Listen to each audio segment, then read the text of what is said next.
সাবিত্রী রান্নাঘরে আপনাদের সবাইকে স্বাগত।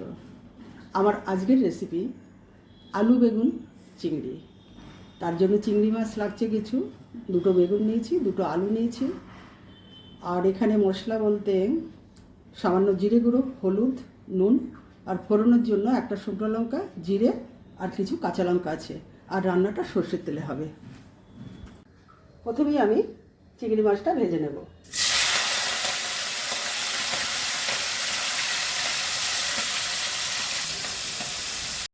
একটা শুকনো লঙ্কা ফোড়ন করলাম, জিরে ফোড়ন করলাম,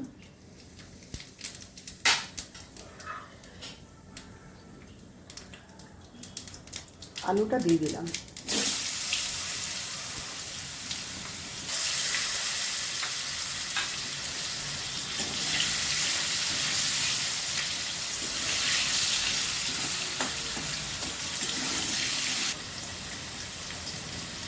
হলুদ দিলাম পরিমাণ মতো, নুন দিলাম,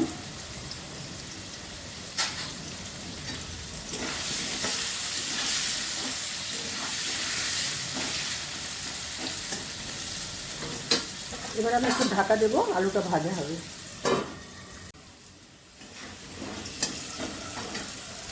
আলু ভাজা হয়ে গেছে,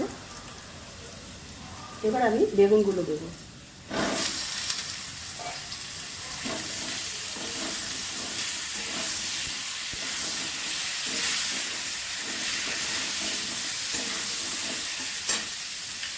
কিছু কাঁচা লঙ্কা দিলাম,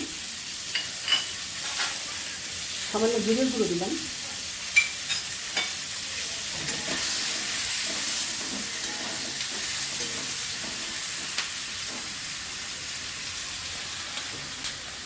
রান্নাটা যদি ভালো লাগে অবশ্যই সাবস্ক্রাইব করবেন, লাইক শেয়ার কমেন্ট করবেন, আমার পাশে থাকবেন। রান্নাটা দেখুন, খুব সুন্দর রান্না।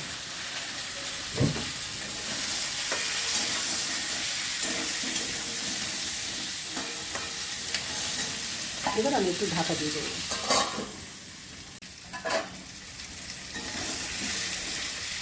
বেগুনটা ভাজা হয়ে গেছে, এবার আমি জল দিয়ে দেবো।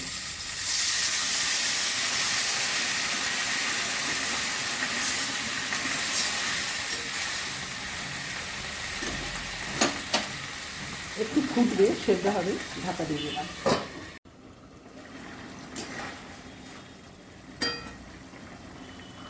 এবার আমি চিংড়ি মাছগুলো দিয়ে দিলাম।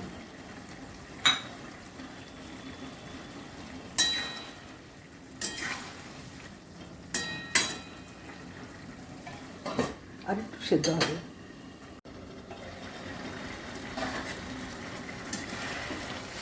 খুব সহজ রান্না এবং তাড়াতাড়ি হয়। রান্নাটা আমার হয়ে গেছে। আপনারা সুস্থ থাকবেন, ভালো থাকবেন। এখানেই আমি আমার রেসিপিটা শেষ করছি।